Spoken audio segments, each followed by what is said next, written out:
Hello. Subhash ji नमस्कार। नमस्कार जी। कमल देगड़ा निवेदन कर रहा हूँ, हमारा समाचार न्यूज़पेपर जयपुर ऑफिस से। हाँ जी।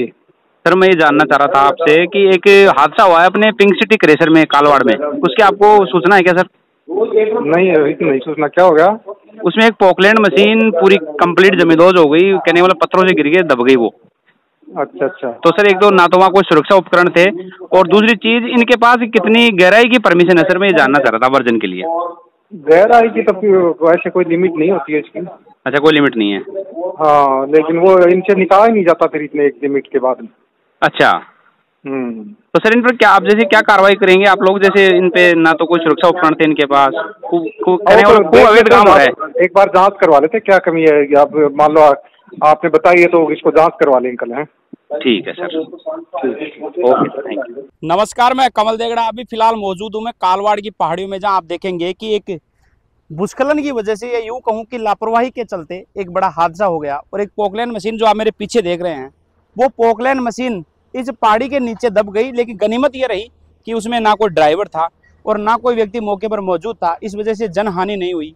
लेकिन आप देखेंगे कि जो मशीन है वो पूरे तरीके से जमींदोज हो गई है, क्योंकि ये ऊपर का जो कटाव है, ये जो मिट्टी के पास की जो पत्थर थे वो नीचे गिरे हैं, और वो इस तरीके से गिरे हैं कि उस पोकलैंड मशीन के ऊपर ये पत्थर गिरे और उसके बाद में वो पोकलैंड मशीन जमींदोज हो गई।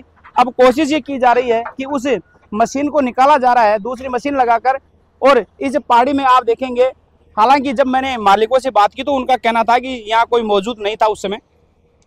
और इस माइनिंग के जो अंडरग्राउंड है इसके बारे में मैंने पूछताछ की, मेरे हिसाब से लगभग 10 मीटर की परमिशन होती है, लेकिन ये इनका कहना था कि 10 मीटर की नहीं, परमिशन ज़्यादा होती है।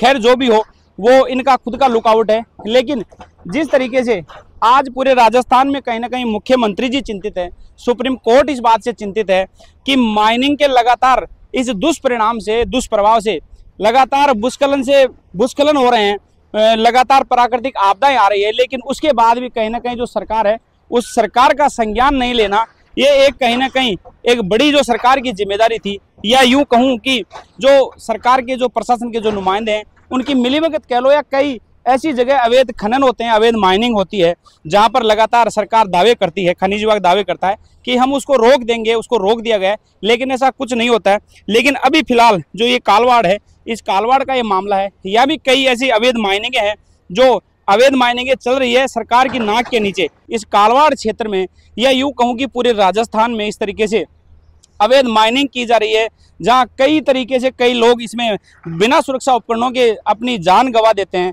ऐसी पानी भर जाता है जब उसमें कई मवेशी चले जाते हैं। लेकिन उसके बाद भी जो सरकार है, जो राजस्थान की जो सरकार है, बीजेपी की जो सरकार है, वो ये कहती थी, और बीजेपी सरकार के कई मंत्री और कई विधायक ये कहते थे कि माफियाओं को कच्चा चबा जाएंगे। लेकिन आज उनका वो स्लोगन था, भैया थोड़े इधर रहो गिर जाओगे, उनका वो स्लोगन था, वो आज कहीं ना कहीं उल्टा पड़ता दिखाई देता है। और कई जगह अवैध माइनिंग होती है, कई जगह जो माफिया हैं वो बड़े स्तर पर बजरी हो, पत्थर हो, कई जगह माइनिंग करते हैं। और अभी एक मैंने पहले भी खबर दिखाई थी, जो ट्रैक्टर चालक थे, जो ट्रक चालक थे, उनसे कई जगह पर अवैध माइनिंग के पैसे भी लिए जाते थे।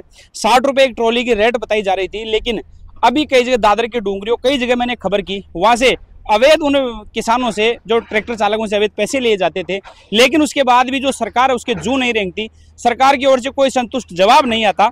लेकिन अब देखना यह है कि इस पूरे मामले को लेकर सरकार का इसमें क्या रुख रहता है, प्रशासन का इसमें क्या रुख रहता है, और जो विधायक और मंत्री माफियाओं को कच्चा चबाने की बात करते थे उनका इसमें क्या कुछ निकल कर आता है, वो सब आपको हम दिखाएंगे। अभी फिलहाल मैं कालवाड़ डूंगर में हूँ, कालवाड़ पहाड़ी में हूँ, जहाँ पर भूस्खलन के चलते एक जेसीबी मशीन दबी है, पोकलैंड मशीन दबी है, और उसको निकालने का प्रयास किया जा रहा है।